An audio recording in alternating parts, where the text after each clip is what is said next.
And greetings all from Chicago. It's Traveling Molly's June edition. And tonight we have four people who have had features in the past, and I'm kind of talking about going back 25 years, um, who have relatively recent books, and actually a couple of you have not featured for us before, but here we are. We've got Kristy Bowen, who I've known for over 20 years, Dan Campion, who's been kind of a regular in After Hours, Al's journal that's been going for 25 years, and Jenn Morea, who is an old Guild Complex friend. So hopefully there are a lot of Guild people out um, on YouTube, and Jim Madigan, who has been a pretty much of a regular and has just kind of been blooming over the last 5 years coming into his own. So I'm delighted to have them. We will be having more of these, maybe a couple times a year, we'll see. Um, but I don't know if there's any of you who are new out there. Glad that you're here. We're going to get started and do what we do, which is I'll start reading. Al is actually stuck on the road. That's not a usual thing. And he'll read a poem when he comes in. We'll have our open mic, and then we will have our features for tonight. So, lots of friends of Molly's tonight. Um, so I'm excited to be here. Got a short poem, and it's the one that was written for the City That Writes project that our former Chicago poet laureate put together, where he asked us for poems of places that operated along the CTA lines. And he gave us a form to write in. It was a form that he invented called the soloum or soloum. I don't know, but um, nine nine lines, first and the last are the same, and uh, this was written for the Woman Made Gallery literary project, um, which the gallery started off on the Ravenswood line uh, at the Kimball stop. So, Woman Made Gallery literary project, first chapter. We left when Ravenswood rent hikes froze us out. The black box gallery rattling as trains went by, the signs suggesting there's nothing fleshed human but woman made it. Our first reading was nearly derailed by a Super Bowl Sunday blizzard.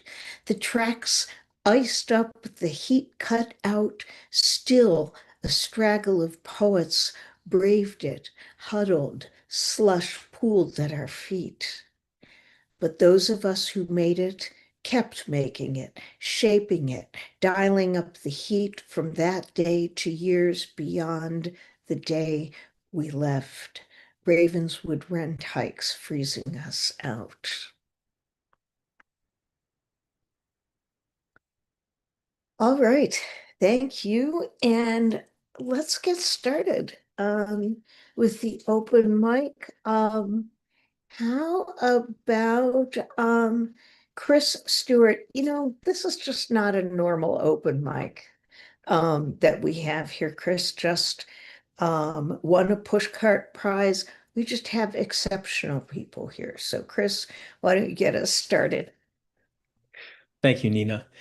I'm going to read two short pieces tonight, inspired by the people in my neighborhood where I'm drawing a lot of inspiration these days. I live in an old leafy part of town filled with retired professors or retiring in place, and these in these sort of creaky old houses.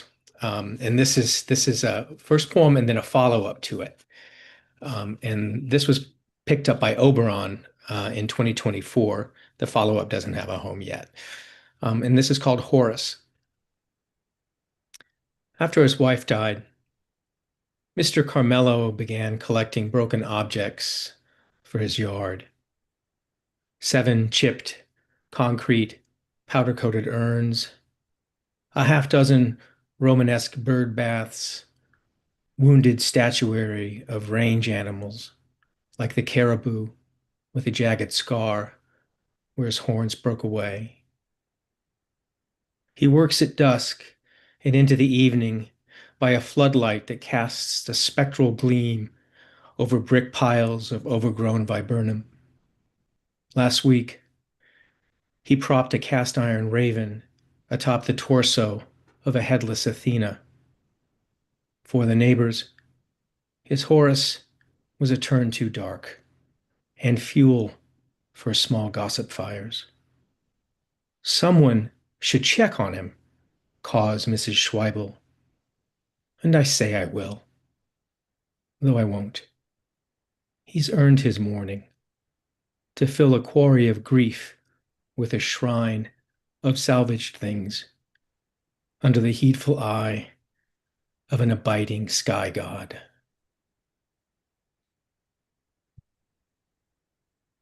Thank you. And the follow-up, about a year later, more recently, is called Clutter. Last year, Mr. Carmelo added random lawn statuary to his swelling collection of discarded things. Now, another year on in his widowhood, he wraps his sorrow in Christmas lights in March, strung like gondola lanterns from the lower boughs of a bald crabapple in the parkway. An artificial wreath hangs at the door. A few bulbs flicker in a bed of chipped plastic holly and frayed red bows.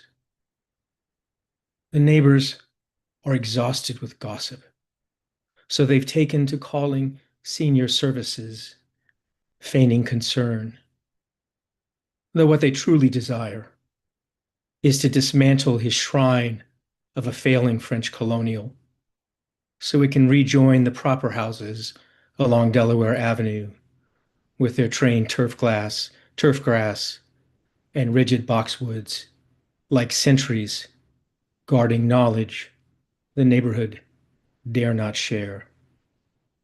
That grief can be a cluttered, clamorous thing, and mourning no hushed secret, yearning to be told. Thank you.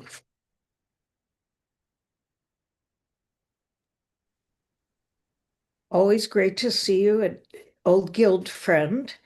Let's see.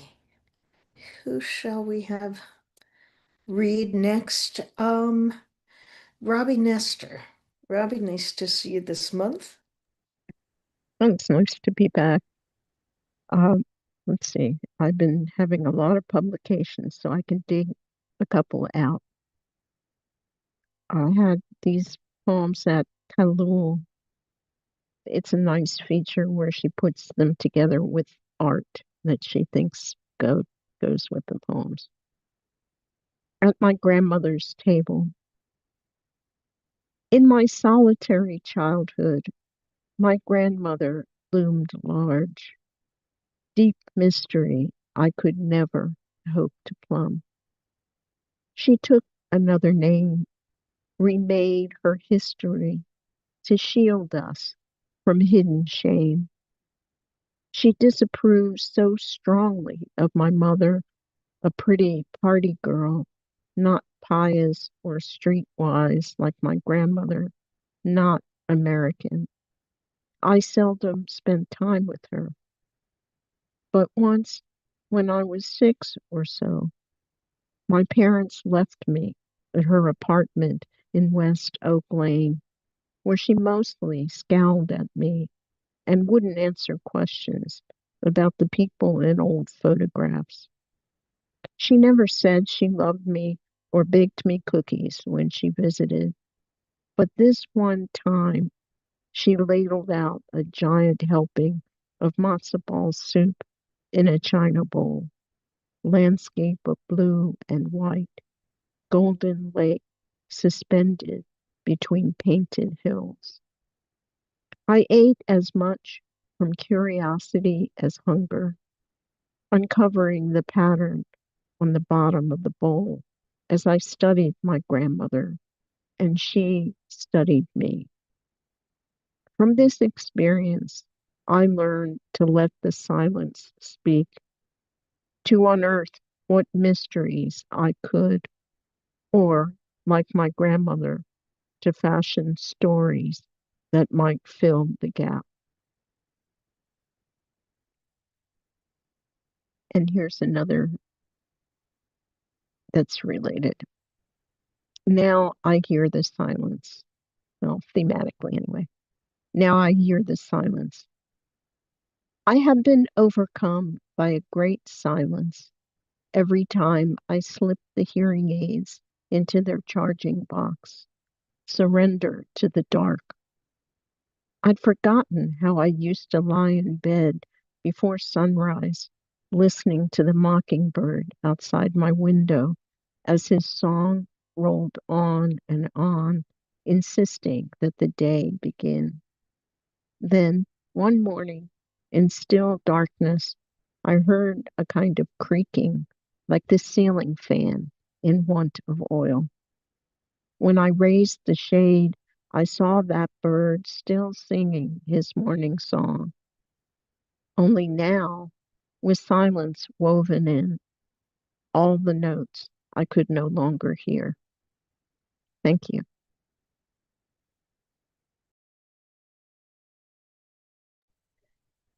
All right.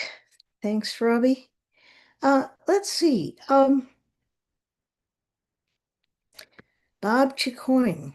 We don't usually have you this early, but if you're ready, let's do it. You're muted. There you go. A couple of short ones. First one is Art House Revival Matinee. The motion picture in question is The Magnificent Ambersons yesterday at the Music Box Theater. The silver screen is so happy this afternoon to feel light travel through film to land on it. It will reflect whatever we like, westerns, noirs, or French romances between the wars, in the way that I forget my troubles and remember who I am whenever, granted our 35 millimeters, you flash upon me all 9 reels of your smile. And something called Zoom poetry reading. You are settled in where you belong, my friends, comfortable as you'd be in the library off a balcony of a castle that looks out over one another's lands. A bookcase of inviting titles behind you, or hallway in deep focus, a window darkening along with the twilight from your homes there in Hawaii or Wisconsin or a town named Brookfield in any state on earth. Your poems and your abodes, complex and simple at once, are both so welcoming. I am tickled to darken all your doors, as this evening does under cover of us. And while we're on the topic of rooms, Brevity by Kay Ryan, which you may know. The Elephant in the Room. The room is almost all elephant. Almost none of it isn't. Pretty much solid elephant. So there's no room to talk about it. Thank you, everyone. That's great. I have not heard that, and it's tremendous. And the one before that, we should have you read it always, and for perpetuity. All right. So what about John Simmons? Hi, everybody. Thanks for the mention, Bob. And anyway, this is an ekphrastic piece, the short one. It's based on an incomplete jigsaw puzzle that is being put together on a table covered by newspapers. You can see the classified ads under the incomplete puzzle, and it's a puzzle that has a close-up of a young woman's face, and the puzzle is being done by an older man, and he is having trouble finishing it, and we have an incomplete beginnings of a face in front of this person doing the puzzle. And so this poem is called Piecing Together the Past. The patience we've lost with puzzles is among the latest to fall, following the fading of memories of what went where in the fragments of yesterday's jigsawed events, taking shape against classified pages of ads, seeking wants, whether jobs or help, or love and hope among losts and founds. A generation's features now gone resume life as particles move to link through trial, error, and random fittings of faces that once launched thousands of slips and falls for the smiling looks of those who drew us near, only to move away, straining our recall, how we looked in their eyes and saw waves of the future luring us into fond thoughts of moments forever. But we struggle to summon mosaic moments of how they all went away in a phasing of mists, the fragile connections of decades. We reassemble with scant success, measuring edges of bulbous extrusion to mesh with each promising recess, hoping this one will fit. And if so, then what? If we stay the course of our piece-to-piece riddle laid out on its newspaper workspace, will the face we remember emerge as it was to reward us with that final look, smiling through lines of a fissured visage, saying in words never written that maybe we were the one who might have put love together if only we'd shared enough patience. Thanks.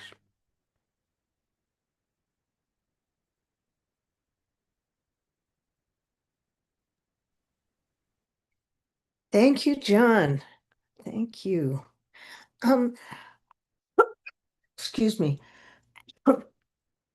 Just not so, well, just a public service announcement. We like to pay our poets, and since we can't pass the hat, we encourage you all to throw some money at the donate button on Al's After Hours website. It says donate, and the money will not go to After Hours. It'll go to the poets tonight. Bill, can you put that in the chat? Thank you. Will do. All right, thank you, husband tech guy. Let's see, and even more than that, we'd like you to buy our features books, not only because they're great, but because it's a gift to the poets. It's nice for you to read their poetry it's nice for them to get paid for their poetry. It's just a crazy idea. But that's how we do it here. All right, next poet, Scott Delgarno. Nice Thank you, to Nina. Nice to see you again. Thanks for having me back. I was on here last month and I read a Du Fu translation that had become a poem of the week for the Yale Review. And I've got three more that showed up in the Adroit Journal. They're all 8 lines, so it's very short. Du Fu, it's lovely to bring forward a poet who's been dead for 1,200 years, but who still sounds very contemporary. He lived during a time of insurrection, and a time also when, in order to get a job in civil service, you had to be a crackerjack poet too. Interesting person who was, in some people call the Shakespeare of China. Okay, first one, Moonlight Thinking of My Brothers. The noise of war drowns out everything but a single note from a lone goose. Autumn dew frosts the land so white, I recognize my childhood home, my childhood moon. Where have my brothers gone? With no home, who can tell me if any of us are alive? I send my letters out like arrows. The only answer, tomorrow will be worse.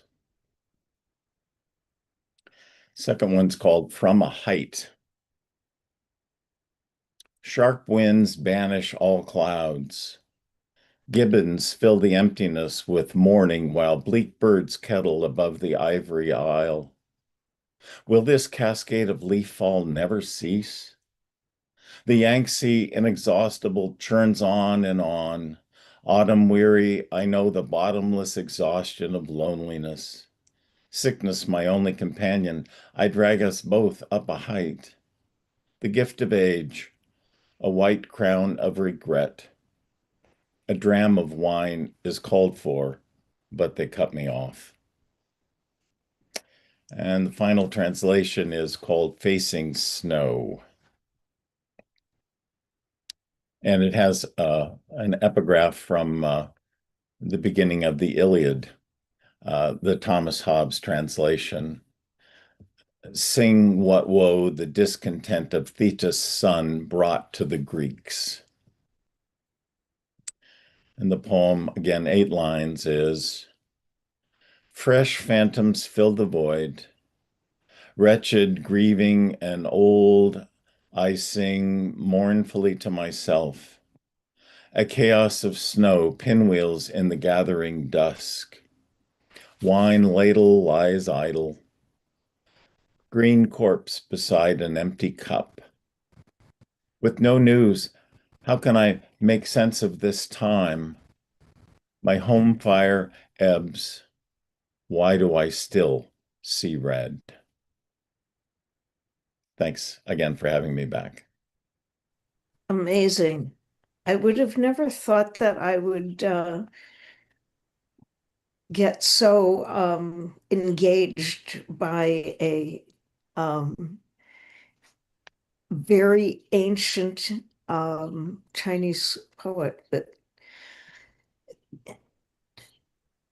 things like that happen. Things like that happen. So yeah, and in the hands of a good translator, it definitely happens. So Al Hello, just everyone. arrived. Hello. Apologies for my tardiness. I got caught in traffic and rain and everything else that's not supposed to happen. So thank you all for being here tonight. And I don't know where we're at in the open mic. So Nina, you can go ahead and let the next person know. You how about you? How about me? Okay. I can read a new poem.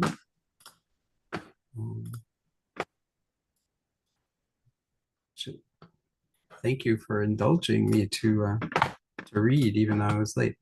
A couple weeks ago, I went to Phoenix to visit my father. This is the poem that came out of that visit. It's called Legacies. At 95, my father still wears pinky rings and French cuffs. He's never owned a pair of jeans, gardens, and threadbare silk dress pants. On his 95th birthday, we drink cocktails, and I remind him how he told me at 16, you have to drink scotch to be a man. So I drank it, down to the bitter teenage heaving. He's made a long self-aggrandizing list, moments in the spotlight of his dreams, impresario to Chicago high society. Unopened invitations, failed flyers, posters ignored. He sat alone among the empty chairs. A sad, unrealized resume printed out for his grandchildren, eyebrows raised, to read and forget. Who will know all that I've lived and loved? Who will remember my life of work and words? When the desk chair is relinquished, the hole you leave fills with gray clay. Your afterlife no longer than an exhale. No one cares how you shot the dinosaur. My father still enjoys his pogey bait, a Marine Corps term he cannot forget. Crunching potato chips, he presents an unseemly testament to his unrecognized life. The gold-plated watch he gave himself, the gold signet ring with a bull's face, stubborn, angry, charging into doom. Even now, I don't know who he's loved. Sitting across from him, looking to those heavy-lidded eyes, I'm reminded of my childhood home, filled with his unread books, shelves lined with beautiful bindings, all the unknown truths dressed up with nowhere to go. Etched across the back of my hands are scars all my own. The shape of his hand is like mine, not as thick, but the thumbs match mine exactly. Thank you. Truths dressed up with no place to go. That's crazy. I love that line. He had tons of books and he never read a one. I didn't, from what you've said about him, I didn't see him as a book guy. Oh no, his books were for show. They were not for education. High society. Yeah. Okay, so you know what? I'm gonna call the last two poets, and you're gonna take over with the with introducing the features. Great. I must tell you that I totally failed to set an order with them. I apologize to all of you, but you get to do that then. So, okay, all right. So stay tuned. Sarah Ray, nice to see you. Nice to see you all. Thanks so much, Nina and Al and Bill, for getting this all together. And you all can hear me okay, yes? Still, yeah, because like I said, I still have this weird message saying that my speaker is not working, so glad to hear that it is. I've been thinking that we've had some poems about parents and grandparents, and I've been thinking about that too quite a bit. And my mother was from Southern Indiana, near Vincennes, if anybody's familiar with that area. And I'm going to read, I knew Kristy was one of the features here. I'm glad to see all the features. I'm glad to see Kristy, who published my chapbook someplace else. So I was like, okay, I'm going to read a poem from the chapbook that's about my grandparents in Southern Indiana. And it's called Their Last Car. Their last car. A mid-60s Chevy Impala, white, used maybe, paid for in cash. Grandpa didn't use credit. It had no air conditioning, so when they came to get us at the Greyhound station, corner of Busserin and 7th, on that sweltering August day, all the windows were open. Grandma sat behind Uncle Joe, her black hair bobby-pinned back. Stray wisps plastered her temples, only a strand or two of gray peered through. Late afternoon, smell of road tar and sweat. Cramped from sitting in the bus, we piled our suitcases in. My place, the middle hump in the back seat. Grandma's apron squished cool against my sticky thigh. No middle door pillars on those models. No metal frame separating front glass panes from back. Window spaces stretched long, one on either side. Wet air gushed wide over all of us, all at the same time.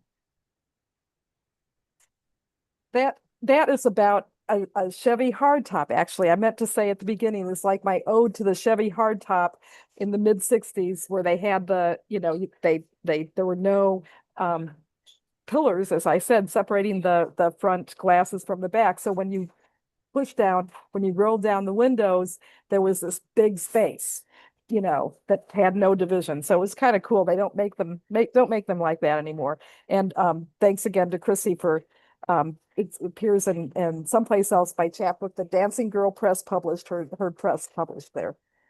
So continuing here with the rural theme and about my grandparents and memories.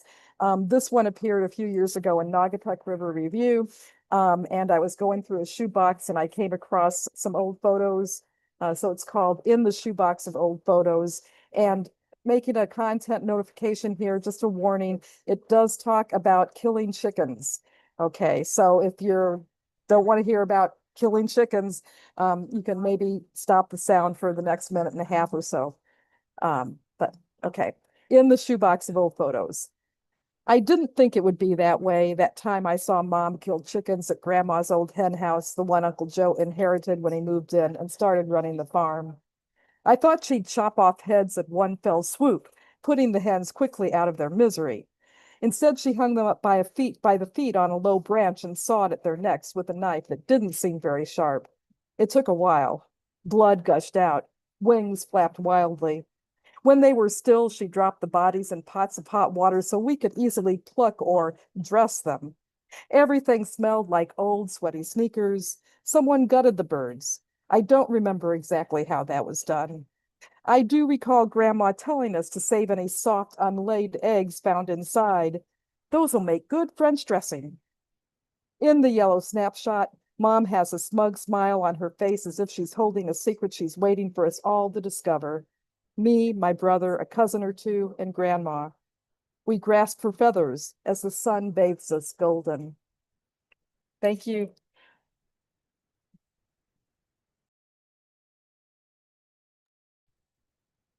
Yeah, I've heard stories about those chickens with their heads cut off. I won't elaborate. You've already done a wonderful job at that. Well, last person in the open mic, Michael War, just someone who's just a precious friend. And I'm so glad to see you tonight and hear you. Thank you. It is let me see here. Did I unmute? Yeah. Yes. So it's good to be precious. Thank you. So in 2015 I started writing a series of poems that I call Fragmented Stills. They begin with capturing a moment at a specific location. And then that location is included in the title of the poem or in the subtitle. And they tend to be short. They're all based on real incidents, and some have titles and some don't. So I put on a 4-minute timer. I'm just gonna get through as many of them as I can. They started with this poem, which is called The Bicyclist. And this happened in San Francisco outside the Dynamo Donut and Coffee Shop. A burgundy-haired woman rides toward me, bare-bottomed on her flower-speckled bike, shaven, stern, and pink all over. That's a San Francisco poem. This one is also a San Francisco poem. It's called Wild and Lost in the City at Eddy and Gulf Street here, which happens to be the street I live on. Wild and Lost in the City. Manicured edges of Jackson Square Park soothe the mountain lion's paws. The beautiful predator searches lost land, stalking survival through concrete sheet streets. Beyond our moonlit balcony, City Hall hovers beneath a cloudy urban canopy, glowing like a spaced-out starship. Beneath the faux light of surveilling street lights, the big cat's golden coat glitters and dance in its dance of nocturnal pacing. This one is also at the same address, but from the back of the building as opposed to the front. It's called Morning Sounds. A leviathan's calls cross Chrissy Fill and morning fog, radiate over imperial hills and our cathedral, St. Mary of Assumption, or the agitator, through our kitchen window. Somewhere near, next door, on the roof, or beneath my feet, someone is streaming heavy metal. So we live, my wife and I, in San Francisco. I lived many years, I grew up in San Francisco, spent, many years in Chicago. I lived in Addis Ababa, and now we live in between Addis Ababa, Ethiopia. And now we live in between, we go back and forth between San Francisco and a town called Livingston in the San Joaquin Valley. So this is starting to write poems based on the San Joaquin Valley, and this one is called I haven't come up with a title yet, so it's either called Many Tongues, or A Blissful Tower of Babel. It's about birds. Um, and this one is about the mockingbird.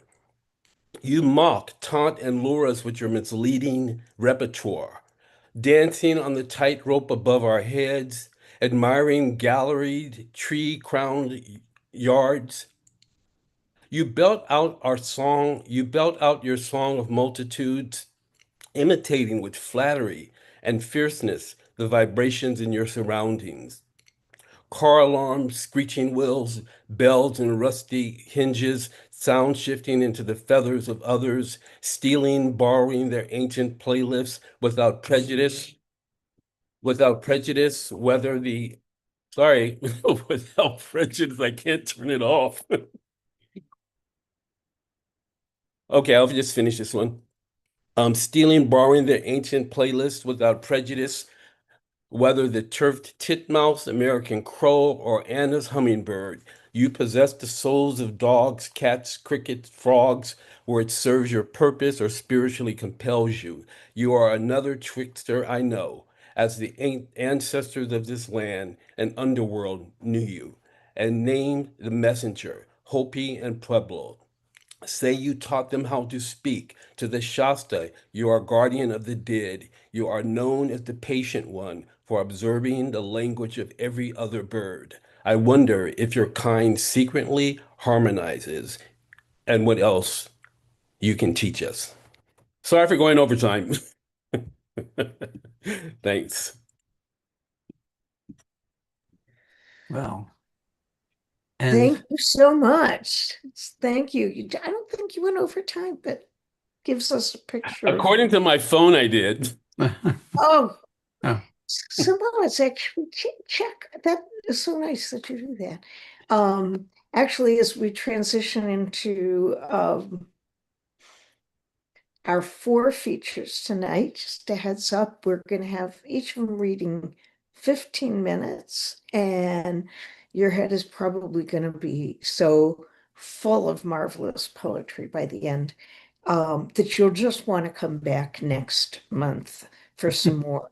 If you're not too exhausted, but next month, I just wanted to let you know that our features are Mark Nowak, Julian Aspar, who just won a Pulitzer, and Carolyn Forche. I'm really looking forward to that. That's maybe another brain-blowing thing. yeah, Hopefully. possibly, wouldn't you think? Yes, that is going to Yeah. be a mind-blowing thing. Yeah, So, yeah. Well, Al, I'm gonna hand it over to you okay. and take it from here. Well, thank you to everybody who read in the open mic. I caught the tail end, which was excellent, and I'm sure it started out that way. Tonight we have 4 features, and it's Kristy Bowen, Dan Campion, Madigan, and Jenn Morea. Um, And Jen, did I say your name correctly? Is it Morea or Maria? Close. It's Maury. Maury. Ah, not even close. Okay. I stand corrected. Well, we didn't really discuss an order, so I think the best thing to do is to go in alphabetical order. So that would give us Kristy Bowen to start out.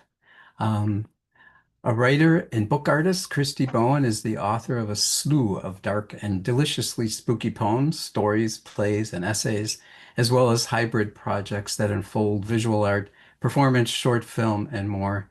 She has written numerous books, chapbooks, zines, and artist books, both traditionally published and self-issued through Dancing Girl Press and Studio, which, in addition to selling art, bookish accessories, and paper goods, publishes an annual series of books by women authors. Her new collection of poems, Marry, Kiss, Kill, is due out next month. So welcome, Kristy. It's good to see you. Thank you. Thank you, Nina and Elle, both who I have known forever. I was trying to figure out how long ago it was that I read At Molly's and realized it's been 20 years. It was 2006, right before my first book came out. So it's fun to be back again, even in a very different format. So yes, my next collection is coming out. I actually have a proof copy here with its very unsightly, not for resale band, and I'm working on editing the final edits before the month is out. But what I'm going to read from is a series of poems based on governess novels of the Bronte, Henry James, Daphne du Maurier, sort of like maybe not governesses, but interlopers who are of a different status and class who come into these mansions, mostly in the 19th century, but some of the poems kind of cross into more modern times. So I will just read some of those. In stacks of parlor paintings, someone is always in pursuit. The lover, God, the father that swallows everything, fruit trees and famine, entire landscapes singed with breath, death coddled, cradled so close you could feel it in your hip bones. Home, a vague concept riddled with questions. How blue? How high? Rumor had it the god ate the children, but there were always more children, peeping from beneath palm fronds and their mother's skirts. They play with entrails and stack the bones, but still lose the trail they planned to safety. And you, so swollen with rain, you couldn't move or whisper, still surprised when the gods broke open the girl to find only dry rot in the middle, loneliness eating out her insides. We gather sticks in the middle of the night and see what will burn. The mansion goes up with a single match, a single swatch of kerosene-soaked cotton. The trees, the river, the town, all ashes by morning. The daily wash singed on the line, only recently bloody with babies and brides. The hides of creatures we brought into beds and tried to breathe them back to life. How they kneel and nuzzle, but soon grow cold with inattention. The inventor who swaddled the fox he found in the garden, its bones already coming through its fur. We couldn't save it by loving it any more than we could save ourselves. When the fire caught our skirts and rolled us down the stairs, it turned our teeth black with char. Other people's children clog up the gutters in cities filled with whispers, slut-tongued sailors with wandering fingers, how you'd linger with your back against tavern walls, fling open the shutters to let the stink of piss that gluts the avenue. You were a smart girl, studious with ribbons and cinnamon sticks. Your daddy, a tailor who would sew you into the most exquisite dresses, a mess of curls and curious yearnings. The farm boy who placed his fingers inside you in the paddock, pulled a trigger you could never set right. The bright sunflowers, the sun made against your skin. A woman is endangered. A woman is a danger to herself and the men who cannot stop pressing up against her. Your body, like a horse, meant only for breeding and bleeding, for need ground out between your thighs. The master of the house is a fan of roast brisket, undercooked, of books and bourbon and bedded housemaids, bides his time killing things in the forest, and the forest provides, hides all sorts of monsters you mistook as friends. His bride long dead, and fed nightshade and laudanum, they prop her up, then lie her down, unspool her ribbons, and pluck the threads until she unraveled in the conservatory. She wasn't a body, but 100 birds, 100 furred creatures tumbling out of her dress. A ghost who miraculously lived even after he cut her throat and puffed out the song. Who moved her mouth long after he'd forgotten her, tucked amid trunks in the attic, weeping through the floorboards and creeping through the house in the middle of the night. She'd frighten the children and rearrange the furniture, but he couldn't get her to lie down and play dead. Her screams a racket in the rafter, a pocket of roosting doves. The children go to bed at 7, tuck themselves like foxes into nightmares drunk from fever. The river that moves beneath the house made of blood and bad omens. After all, the wren that hit the kitchen window died on the still of its feathered chest. Despite your best efforts, broken the way all small things break when stuck with awe. For a second, your own heart paused in your breast and the wind gone out of you, hands around its bent neck. You warmed it and cooed, but it never stirred. The children buried it in the garden, but you can hear its wings rustling, fussing beneath the ground. Good boys straighten their collars and spit shine their shoes. Silver dollars in their pockets rattle with marbles and tiny stones plucked from the riverbed, all blood red. The bones of small animals tucked in a trinket box beneath their bed. Good girls eat porridge with tiny open mouths, froth under covers, eyes rolled back and feverish with summer. Nothing good comes of June. Only thick black mold creeping across the nursery floor, caking the tea set and seeping from the dolls. All of it reverie and ruin. The governess with shaking hands and too many spoons, skirts full of river rocks and broken lockets. She'd swallow nightly and call it love. How she'd hover over the garden, then drop silently behind the moon.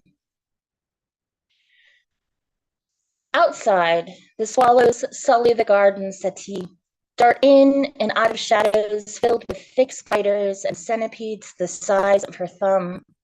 The entire world eating itself out and waiting to be eaten. Springtime, a feast of feathers and death, a breath that smells like rot and honeysuckle. The sodded lovers rotting behind the mausoleum. The servant girl with the black eye, the boy with the club foot, so much sweating and wheezing, she thought she'd go mad with desire, but instead went mad with hunger that shook her ribcage and made itself at home. So much decay in the way their bodies met and parted, so much waste in the thrusting and reaping.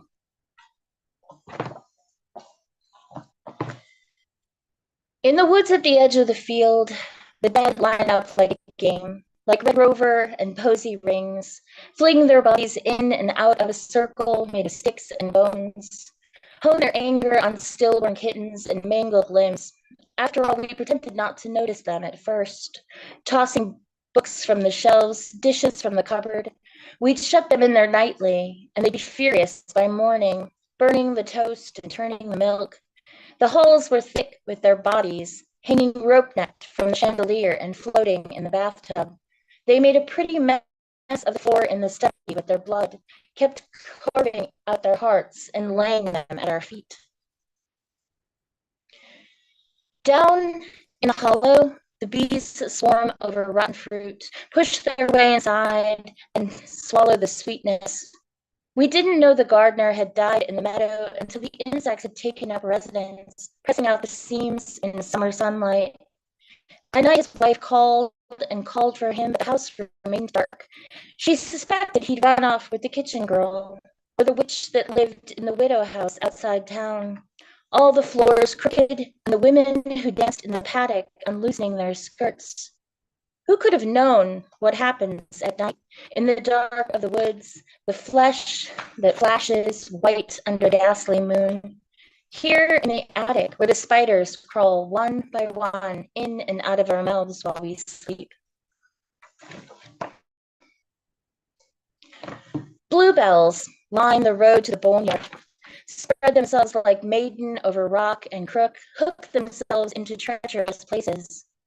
I was no more than a girl when the master slipped a hand inside my frock, a flock of ravens escaping, the landscape gray and brown and broken by fence lines.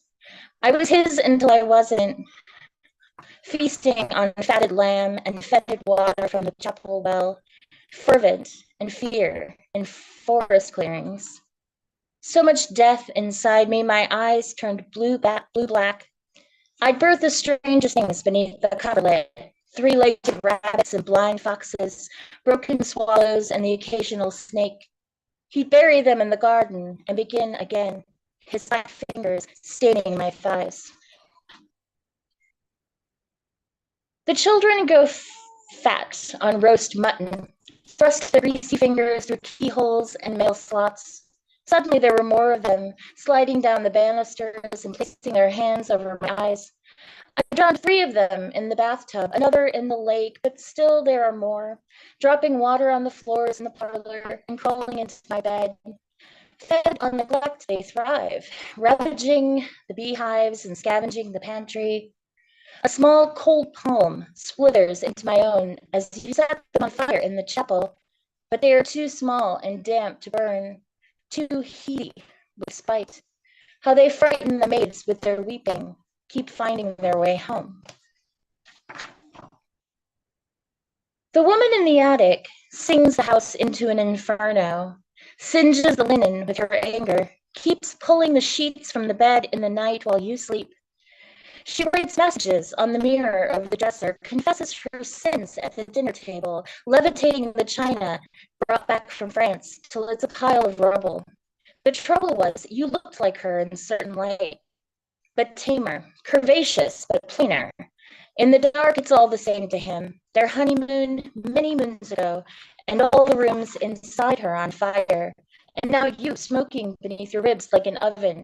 How you douse the room in kerosene, then lie down over him. Under him, let it take you, both in ecstasy, while she twitched excitedly in the corner. I think this is the last one.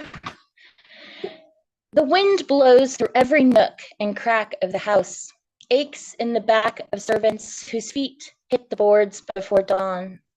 On the lawn, the bones of a nursemaid who fell straight to her death, her breath frosting the glass only seconds before she expired.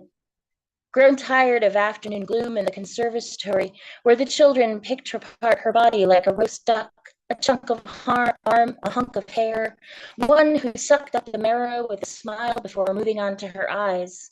Her thighs nothing but skin and sinew, but still unbearable in the bath. Her rooms a series of closets accessible through other closets and winding stairs. But still they'd find her in the night, eat out her heart. How free she felt in falling. The moments the body took flight, how light, the children tethered to her by their teeth.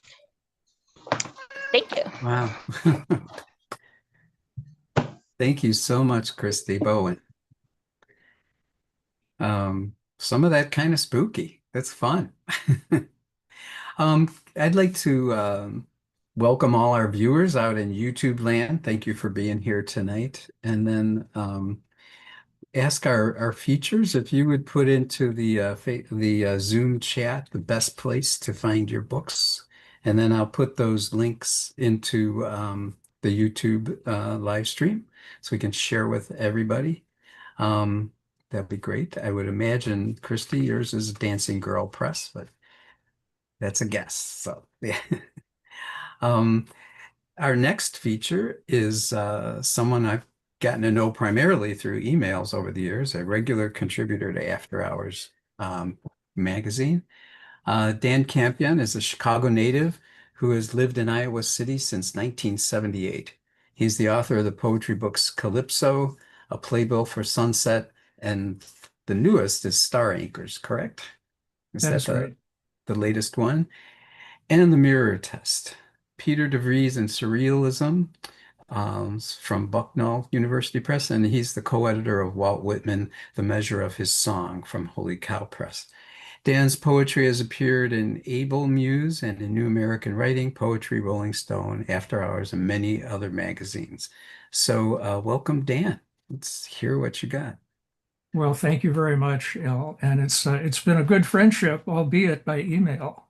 So thank you to you and Nina for this privilege. And I welcome all the other poets and the other members of the audience here. And I think the spirit of Molly Pecan is probably smiling on us all. So that's a good sign. I'm going to read 6 poems from my book, Star Anchors. Thank you to Steve Semkin, my editor, and to Astrid Hilger Bennett for the excellent design of the front cover. And the first poem I'm going to read was a poem published. Thank you very much, Al and Pat. In the very first issue, there's Archie Shepp on the cover of After Hours. The title remember of the that poem, well.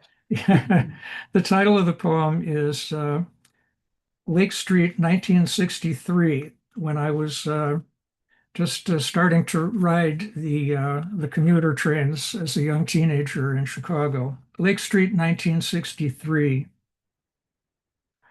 The L rocks past where Oswald bought his gun and clatters west above midsummer streets, where workday done, the beer and whiskey pour.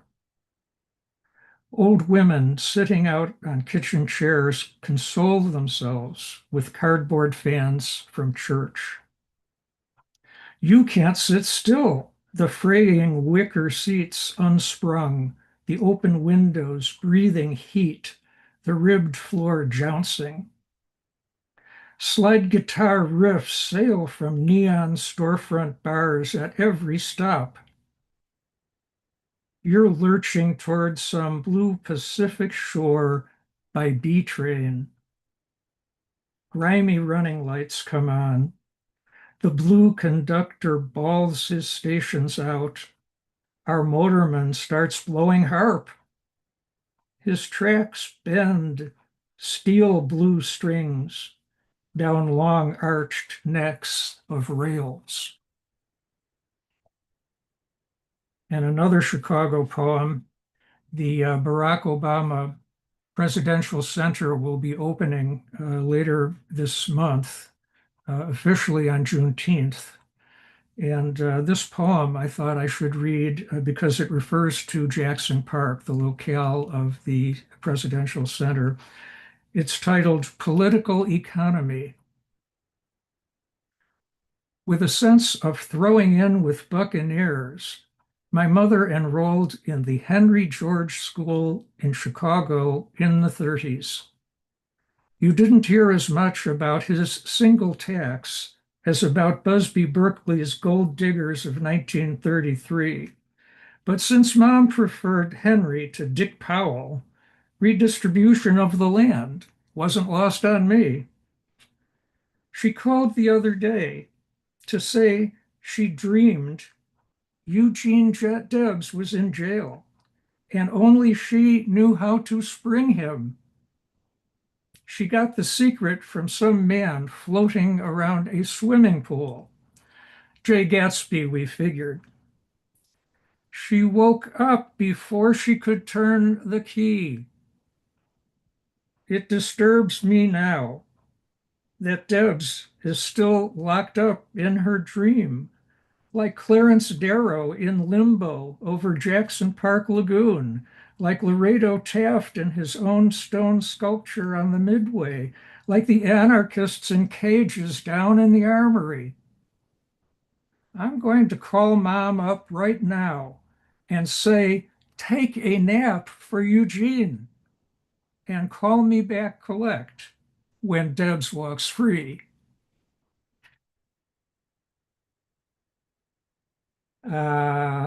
Okay, those are the Chicago poems that I wanted to read to you. I've got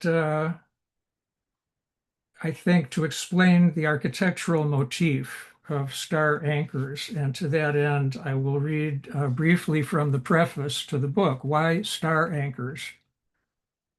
A star anchor is a plate of iron or steel cast in the shape of a five-pointed star that is connected to a tie rod internal to a masonry building so as to prevent lateral bowing of the walls. Star anchors are therefore both decorative and functional. Buildings displaying star anchors on their exterior walls are common in older brick and stone buildings in the Midwest, such as the house in Iowa City where Grant Wood lived when he taught at the University of Iowa. And the title poem then, Star Anchors, set in Iowa City. The anchor's there to keep its red brick wall from slouching, leaning, going slack.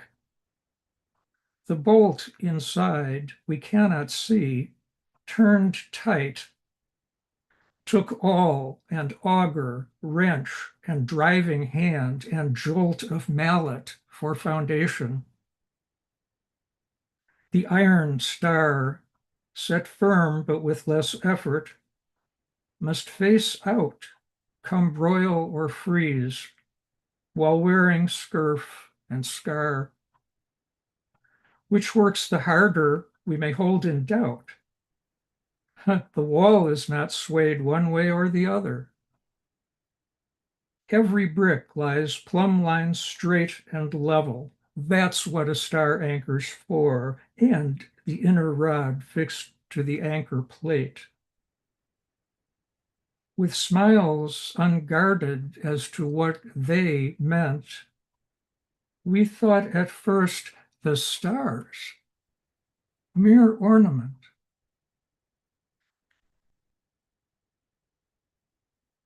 And continuing the architectural motif, this is another poem that appeared first in After Hours in 2019. It's titled The Heaviness, and it has an epigraph. America, you boil over. John Wiener's A Poem for Painters. And the house that was built for Ulysses S. Grant and his wife Julia is a red brick house. Galena gave a fine home to the Grants. Though grateful, they did not spend much time there. No matter. It has helped the town advance through tourist dollars. Grant would judge this fair, that's certain. He knew lead and leatherware would not support a town for good. The loans get called, the bonds come due. He wouldn't care that strangers shuffle through his rooms. Good bones that house had, not such as would lead to groans of age. So citizens should see the place. Besides, it would help fill in the unknowns. How sobered he, how deep, dear Julia's grace. They're digging still lead bullets from dead trees downriver. Here let there be a moment's ease.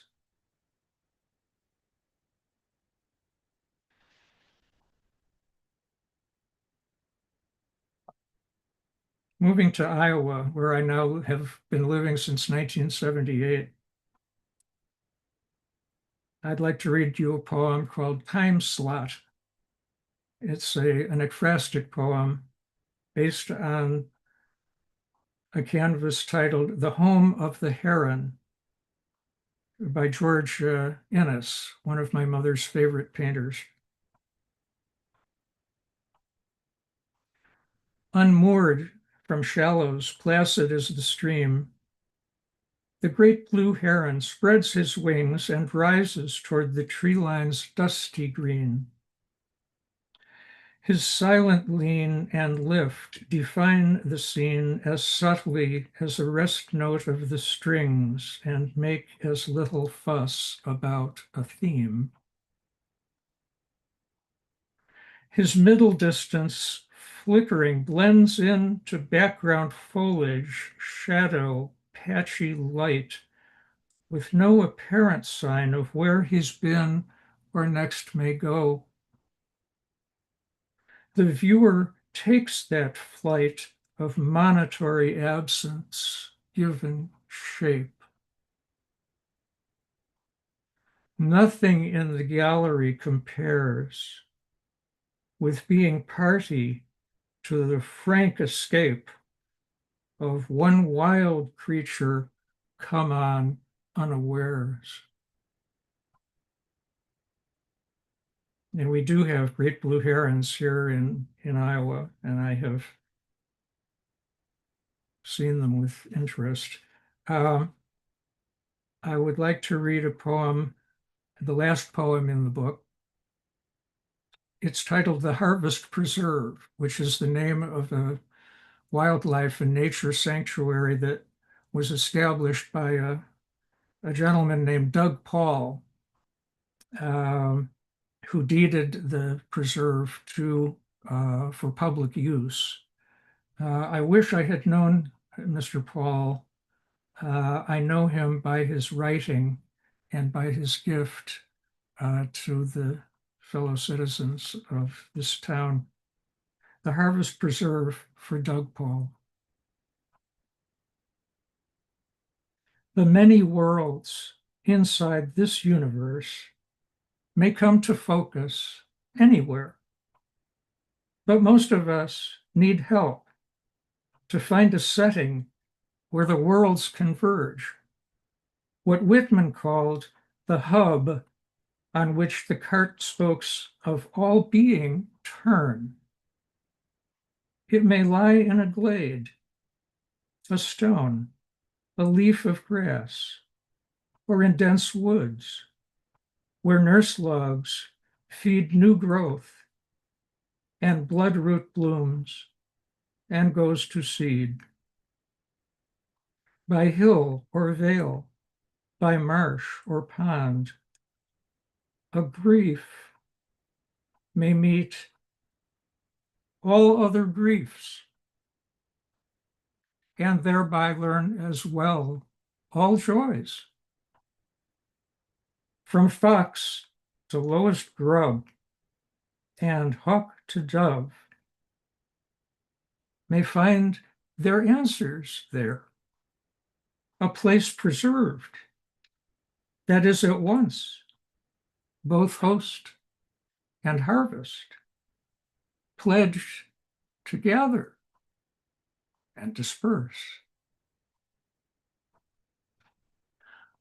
Has anyone been keeping time? Have I used my time allotted?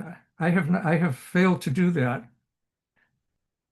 I think you're in good shape, Dan. Well, I was not planning to read this, but after listening to the wonderful translations that Scott Delgarno made of 3 Chinese poems, thank you for the indulgence. I will read one last short poem called The Annoyances of Scholars. I have read 3 Chinese poems. Now I settle to compose, but the sots up the hill have stuck their car in the mud and race the engine to make the ruts deeper. I like my own drunkenness. I detest that of others. My sober friend, may your house be safe from unpleasantness. Surely fools surround me to spare you and your studies, and I am appointed, endurer of distractions for your sake, to write and remind you of your duties. Thank you very much. Thank you, Al, and thanks all. Thank you, Dan. That was great. Yes. Yes. I love that Midwestern voice. I can't help it.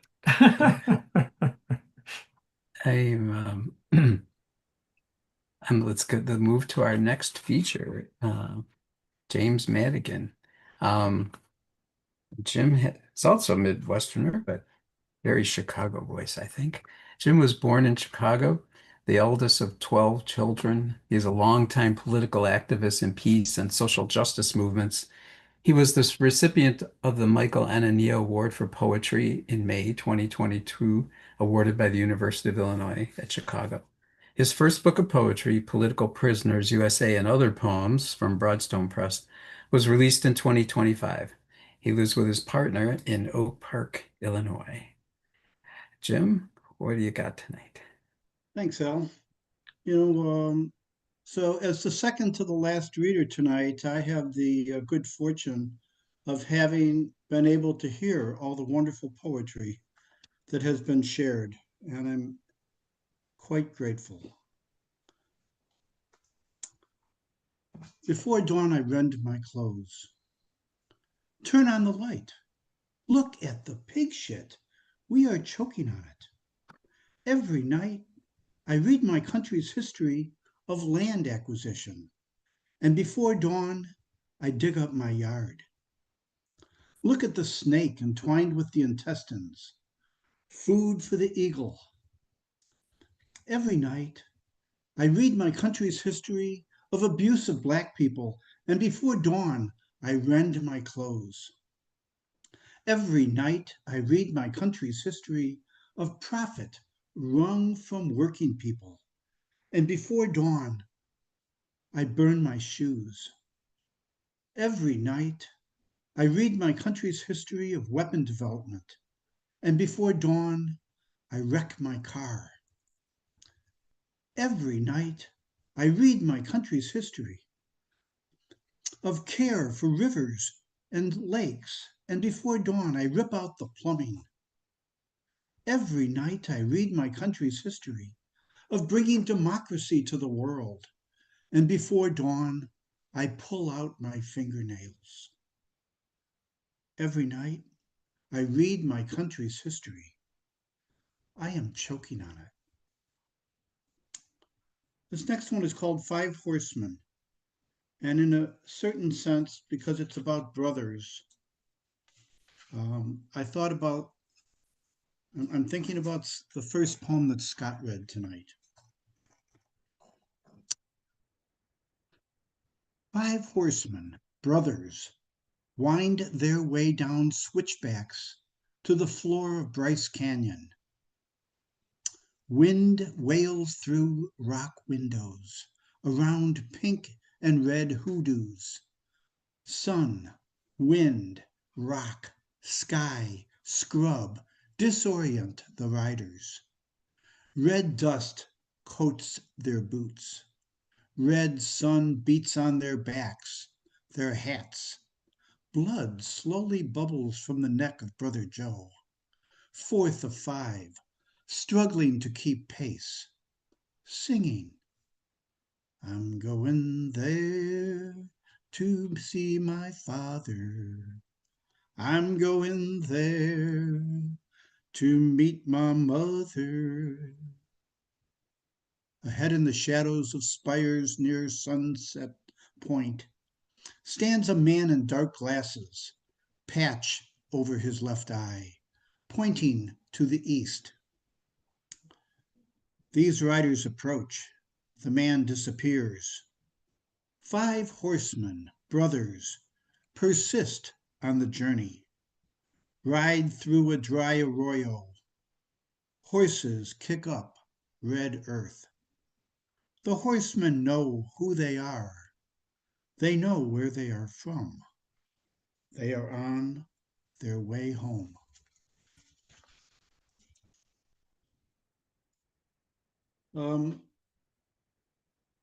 The title of my book, the unwieldy title of my book, is Political Prisoners, USA and Other Poems.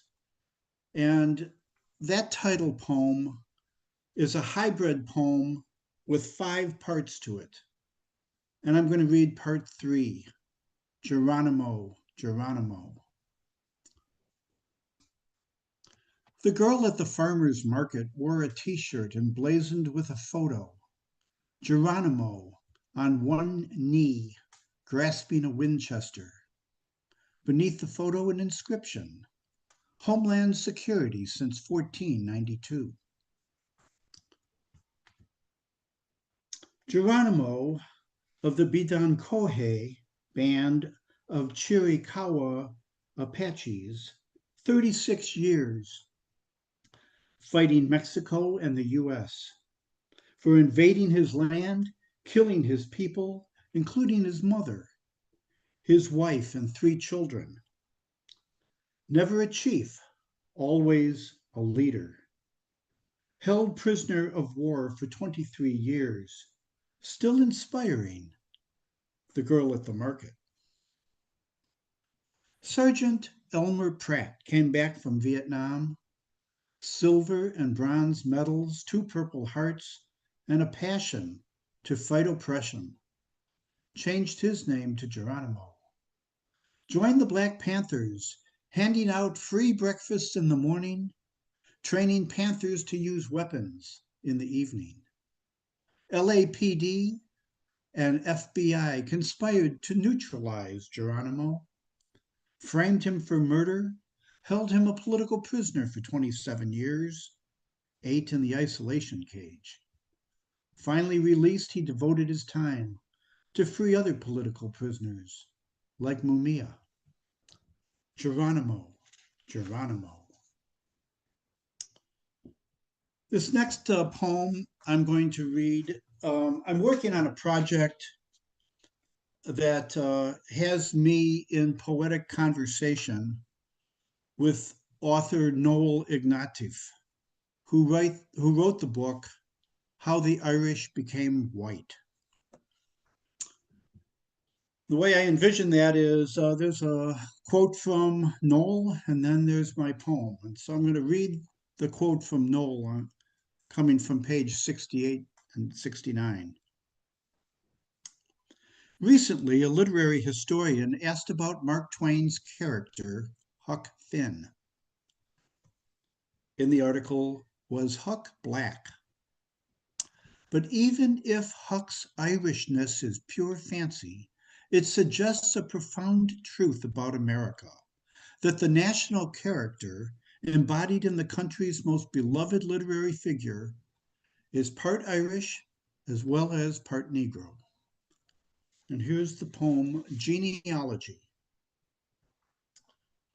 Murphy, Kelly, Byrne, Ryan, O'Sullivan, Walsh, O'Neill, Finn,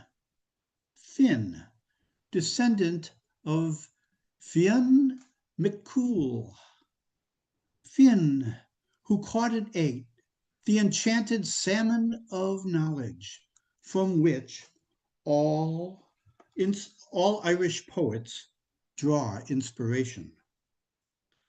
Finns settled in Sligo County, in the province of Connacht, a rocky limestone land, coastline only fit for gulls. Some Finns joined Brennans, McGowans, and Feeneys to cross the Western Ocean on the journey to America. From New York, made their way down the Ohio River to Kentucky, where the Finn patriarch was called Judge, and his boy we only know as Pap. Pap fled his father's wrath with Mary, an escaped slave whom he cruelly loved, and who bore him Huckleberry. Mary died before Pap and Huck found a place in Missouri. Pap followed the way of Irish fathers, drinking and beating his boy. So, son like father, Huck fled, teaming up with Jim, the mirror of his mother Mary. Rafting up to Cairo, Illinois, promise of a new life, where a boy, both black and white, might be himself in these United States. And the last poem I'll read tonight is my most recent poem. I've had the opportunity to be spending a lot of time writing in Wisconsin. So this is called Roadkill.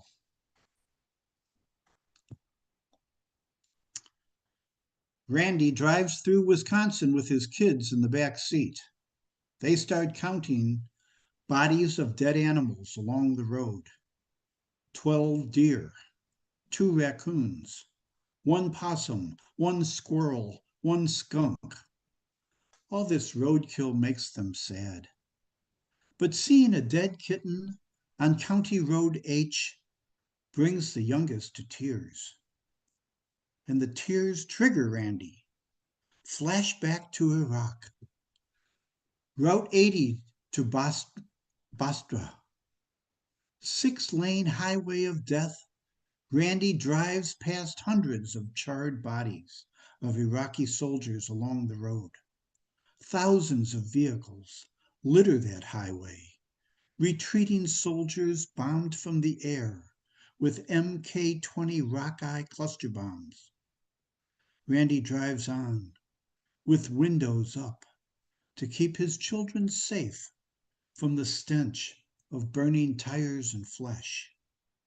On the radio, the president declares victory. Thank you. Ooh, good ender. Good ender. Thank you, Jim. That was James Madigan. Our 4 features tonight are, I wish we could ask everybody to just keep on reading, but alas, we can't. But now it's time for our last feature of the evening, Jenn Morea.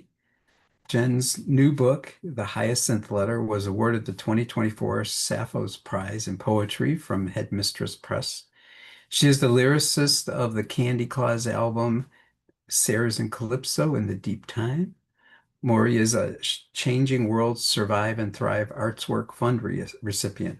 She is a certified, and I don't know how to say this, Ayurvedic, is that right? I'm not even sure how you say that. Health and wellness educator, and has taught poetry at the Reva and David Logan Center for the Arts at the University of Chicago, Columbia College Chicago, the Museum of Contemporary Photography, University of Michigan Museum of Art, and for numerous community arts organizations. So we're very happy to welcome Jenn tonight. Thank you for being here. Thank you so much, Al, and thank you so much, Nina, as well. Thank you to the other featured poets so much for being a part of this. And congratulations to all of you on your new books. Kristy, I want to say a special thank you because Kristy published one of the earliest poems in my book many, many years ago. So thank you, not only for your own poetry and your own art, but also for giving a space for many, many other poets. And also thank you so much for the open mic readers. It's such a pleasure to be with you and to hear your voices. Thank you, Nina and Al, for gathering us all here together tonight. And also thank you to my family and to my friends always. So I'm reading from my book, The Hyacinth Letter. And The Hyacinth Letter was a letter written by Rachel Carson, the marine biologist and author of Silent Spring. She wrote this letter to her dearest friend, her beloved, whose name is Dorothy Freeman.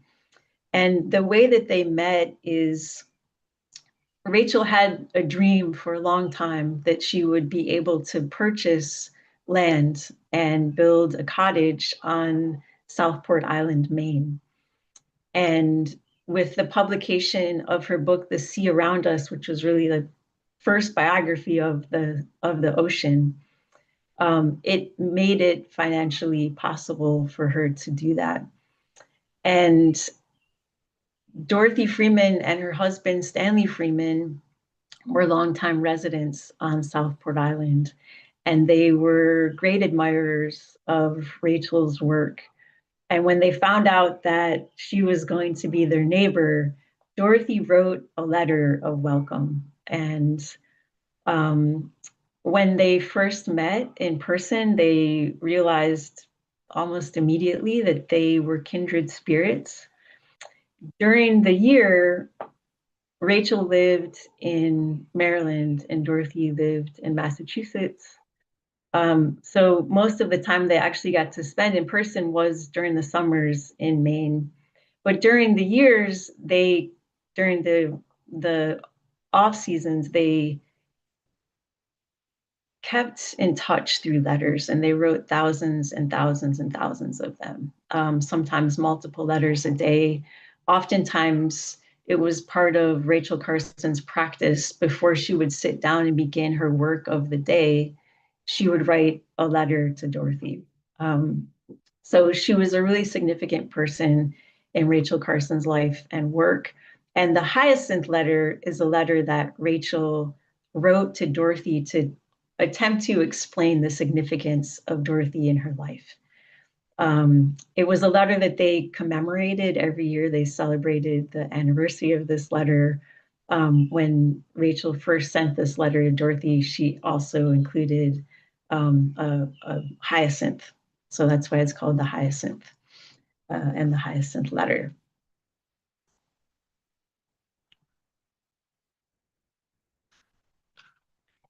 Nearest distance, in here with me, please come.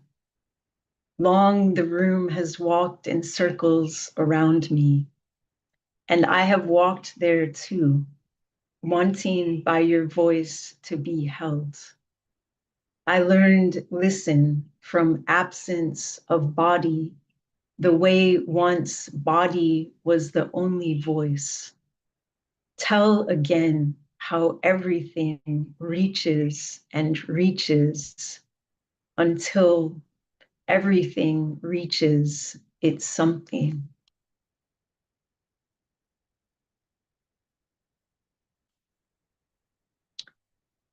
A field of birds is an outline of a shoulder is a room.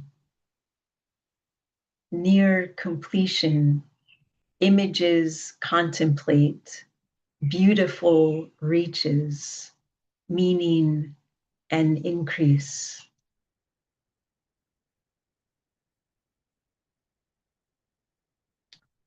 So another one of the narratives of this book, the opening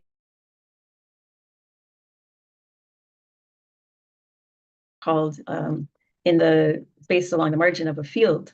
And those poems touch on the story of a flower that was discovered in a southeastern prairie of Chicago. It was discovered in 1912 by a then botany student at the University of Chicago named Norma Pfeiffer. And she eventually named the flower Thismia americana. It's a really strange flower. It's also been named the ghost flower, and it has a very short bloom time towards the end of the summer. When it does bloom, though, above ground, it's only about the size of a pencil eraser. And it also it doesn't photosynthesize, so it's a white flower, and it's really odd looking. You can look it up. The Fields Museum has it on their website, but it's a very strange looking flower, and also its closest relatives are in Australia and New Zealand. So no one has been able to trace back how this flower ended up. It's in the Calumet region of Chicago, which is the southeastern part of Chicago. But interestingly enough, when I was doing the research for this book way back in the beginning, this was probably around 2008, is when I first learned about the flower. And I had reached out to someone at the Field Museum because I had heard that it had been more than 100 years, but there had been an eagle nest there. And there had been eagles that had returned recently and were building a nest. And I had asked, have there been any eaglets yet? And he said, not to his knowledge. Just this spring, I think it was April, they announced that for the first time in more than 100 years, there are now eaglets that have hatched in this nest in the Calumet region. So I'm going to share some of the poems from that series. A place as it once was, a map to imagine the water's unseen edge. Field of folded stars, pale blue record of days, of flower or light passing through a layered hour is found.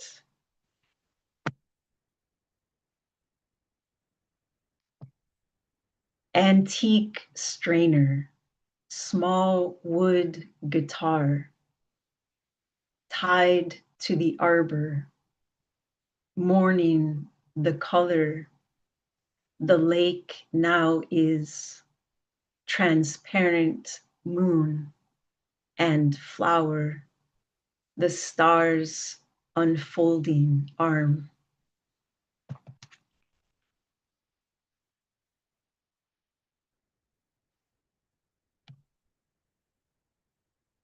So the structure of my book is that the first and last sequences are in the space along the margin of a field. The second and fourth sequences are called apples. And then the center sequence is the hyacinth letter. So the apples, I borrowed a structure from Rachel Carson and Dorothy Freeman's letters and created poems so that on the left side of the page is a prose poem. The right side of the page is a poem with line breaks. And why I chose that structure is because they had a number of aspects of their correspondence that they gave kind of special names to. So for example, they used the term stardust to explain or to reference letters where there was some kind of serendipity or synchronicity. If they had both mailed letters at the same time and they both happened to reference the same symphony, for example, and then they would write back to each other and note the stardust or the stardusty effect. So they often wrote letters in two parts. The outer letter was a more public letter that was intended to be shared with family and friends. Then they often enclosed an inner letter that was just meant for Rachel or Dorothy to read. Both letters were often intimate in nature, but they referred to those letters in two parts as apples, named after a wooden apple that Dorothy had that was like an apple nested inside another apple. And so I kind of borrowed that idea and structured the poems this way. And the apples sections open with a poem. Night, this is home for now. This room, this road where no one we know travels toward us. This letter, the sound of this wind, the flowers, names the bird my eye followed sweet wild where we long to go.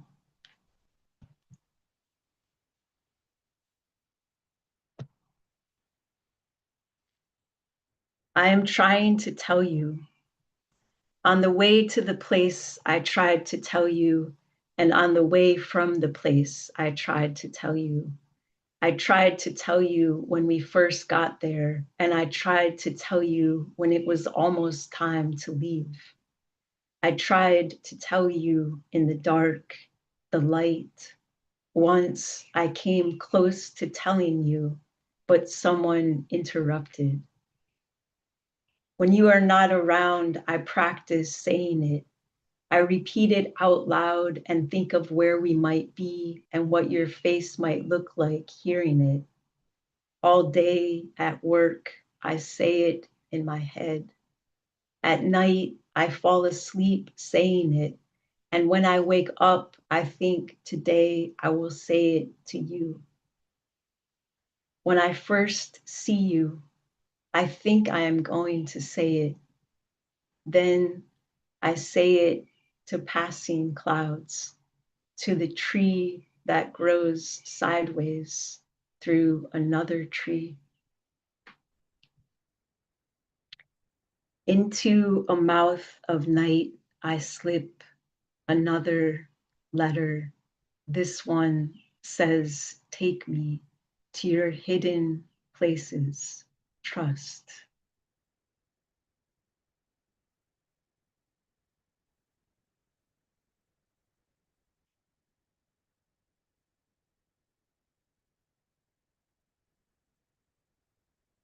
I place the unexpected night back in its envelope, then take it out to read it again. The moon moves again up and down the hill. A hand opens and closes in another hand again. Lake stone, train sound, field edge. Again, the drawing your voice makes. For what you hear, I again listen. All nights end now this way. The white space again accumulates again. Canopy of ink, again meet me underneath. Room a river where we reach for again each other. Once it was always again. Cross out the heart again. Again means it is not yet final. Cross out the heart again for the first again time. Now again. Where came the embrace? I hear a train pass in the night and it reminds me of another train passing in another night. This night mixes with that one. This one reminds me that other night still moves.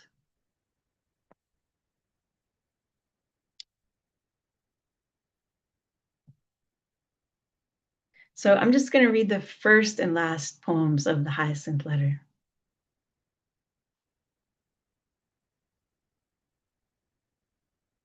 The world fits inside the word for it. A hand comes into a hand narrating. I see what I look like seeing you.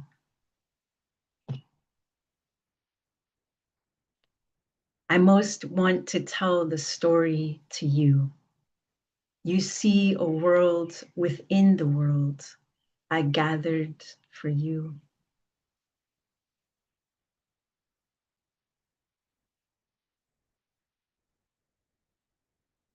Thank you again, everyone, so much. I'm going to read two more poems. What is found when looking? Blue by wandering blue for something else. The path grown over, though still the woods. Horizon line meets horizon line in the middle distance. A bird nests in all the trees at once. Thank you.